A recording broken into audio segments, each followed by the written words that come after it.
Si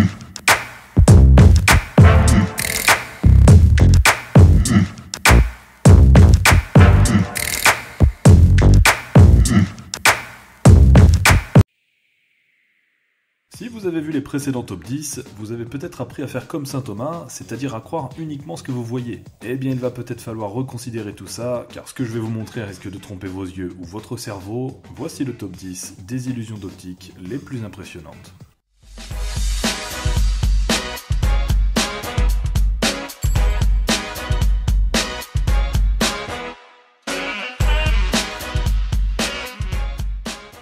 Numéro 10, les lignes droites. Vous voyez ces traits un peu courbés?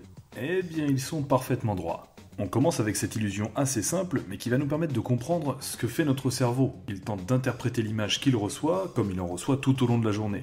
Par exemple, quand vous regardez une porte de loin, le cerveau n'a pas de difficulté à analyser ces lignes droites. En revanche, quand vous vous en approchez, la porte ressemble plus à ça, et dans l'illusion, les autres lignes donnent de fausses indications. De toute façon, c'est vrai qu'on a du mal avec les lignes droites, la preuve, laquelle de ces deux lignes est dans le prolongement de la ligne noire? Perdu. Numéro 9, les illusions anamorphiques. Des illusions pas faciles à réaliser, mais qui font toujours leur effet quand on les voit en vrai.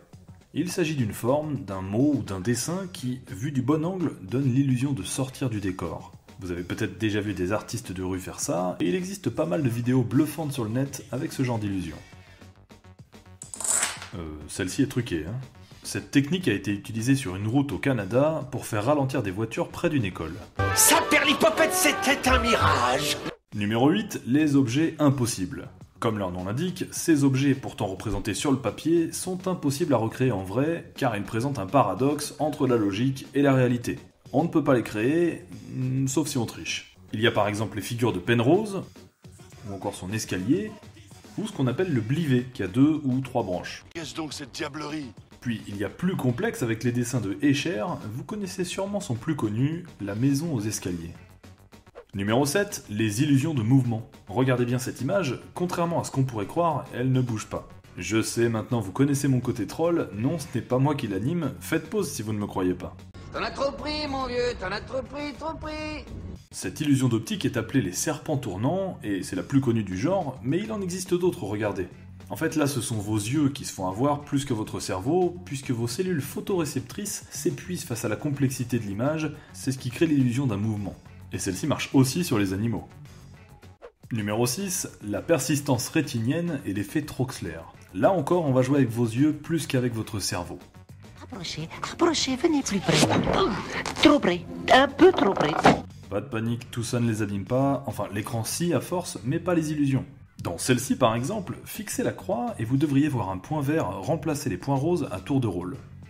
En réalité il n'y a jamais de points verts, mais la rétine habituée aux points roses les remplace automatiquement par du vert, sa couleur complémentaire. Encore mieux, les points roses vont finir par disparaître, c'est ce qu'on appelle l'effet Troxler, découvert en 1804, une cécité induite par le mouvement. Mais où sont-ils?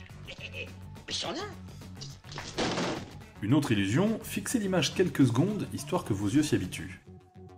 Promis, je ne mets pas de screamer, ce n'est pas mon genre. Tu peux avoir confiance en moi. Aie confiance, crois en moi. Attention... Voilà, normalement vous avez dû voir l'image avec ses vraies couleurs quelques secondes, alors qu'elle s'est affichée en noir et blanc. C'est encore un effet de la persistance rétinienne ou image rémanente. Numéro 5, les illusions de perspective. Au quotidien, notre cerveau arrive très bien à analyser et à comprendre la perspective. Il a même pris des réflexes avec lesquels on peut s'amuser. Par exemple, ici, lequel de ces hommes est le plus grand? On a envie de dire celui du fond, et pourtant ils sont parfaitement de la même taille. Même chose avec ces cigarettes, l'image de derrière nous trompe sur leur taille, alors que... Et on peut jouer avec les perspectives dans la réalité, dans les chambres d'Ames par exemple, ces pièces qui paraissent cubiques vues d'un point précis, et dans lesquelles des personnes semblent changer de taille. En réalité, la pièce est en forme de trapèze, et le sol et le plafond sont en pente. Numéro 4, les illusions animées. Celles-ci sont toutes simples, mais le résultat est bluffant.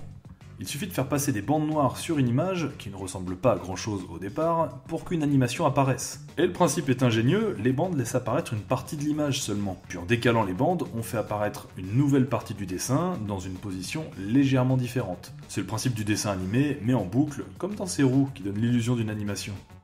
Plus les choses changent et plus elles restent les mêmes. Numéro 3, les visages déformés. Un visage, c'est ce que notre cerveau apprend à reconnaître en premier. Il en voit parfois même là où il n'y en a pas. Et c'est donc très simple de le tromper à ce sujet. Et encore là, le pot de gel. Ah non, ça me fout. Un visage à l'envers, où rien ne paraît bizarre, et pourtant les yeux et la bouche ont été retournés. À l'endroit, ça nous choque tout de suite. Et regardez, il suffit de faire quelques modifications sur un visage pour qu'on soit complètement perdu. Là non plus, l'image ne bouge pas, mais on dirait que notre cerveau ne veut pas l'accepter.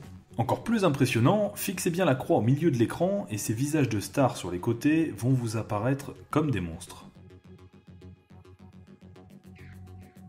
Numéro 2, la perception multistable. Dans quel sens avance ce train? Vers le fond ou vers vous? Faites le test à plusieurs, vous n'aurez pas tous la même réponse. Lorsque votre cerveau a admis l'une des deux interprétations aussi valides l'une que l'autre, difficile de lui faire croire le contraire. Encore plus flagrant avec cette silhouette, dans quel sens tourne-t-elle? Dans le sens des aiguilles d'une montre ou dans le sens contraire? Là aussi, les deux réponses sont correctes. Mais regardez, en ajoutant quelques lignes blanches, je peux vous forcer à la voir tourner dans un sens ou dans l'autre. Et pourtant, l'animation est toujours la même. T'as vu ça? Bah oui, je l'ai vu, je l'ai fait. Et numéro 1, les illusions de couleurs. La vision des couleurs est soumise à la loi du contraste simultané des couleurs. Avoir une oreillette pour traduire parce que je comprends. Pour faire simple, la couleur que vous voyez dépend de ce qu'il y a autour. Par exemple, ces deux carrés au centre sont de la même couleur? Eh bien pas du tout.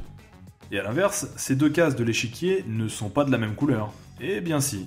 Regardez, ça a même été recréé en vrai. Là, c'est l'échiquier autour des cases qui vous pousse à penser qu'une case est blanche ou noire. Et on a connu ça récemment avec la photo de cette robe, sauf qu'ici il n'y a aucun contexte autour, c'est pourquoi certains vont la voir noire et bleue, et d'autres blanche et dorée.